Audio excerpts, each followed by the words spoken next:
Muling nag-uwi ng karangalan ng isang gurong Kawayenyo matapos maparangalan bilang Most Outstanding Secondary Master Teacher ng Department of Education Region 2 sa Regional Stars Award 2024. Si John Doble Gamueda na mahigit 25 taon nang nagtuturo sa Cauayan City National High School ang tumanggap ng prestigyosong parangal.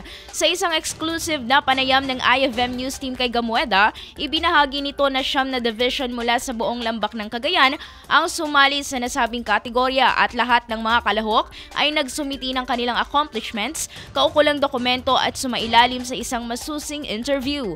Noong 2022, naging finalist si Gamueda sa parehong kategorya at nagdesisyon na muling magtangkang sumali ngayong taon na nagbunga ng kanyang tagumpay.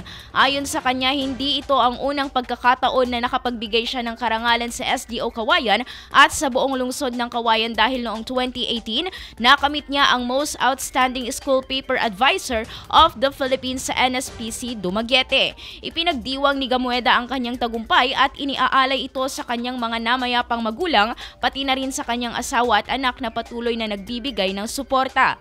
Sa kabila ng kanyang tagumpay, labis ang pasasalamat niya sa mga suportang ipinakita ng SDO Cauayan at LGU Cauayan na naging bahagi ng kanyang pag-abot ng parangal. Idol, parang bumibilis ba ang pagtanda? Ang dahilan, humihina ang cell division o ang pagpapalit ng bagong cell habang nagkakaedad. Natutuyo ang balat dahil sa paghina ng elasticity.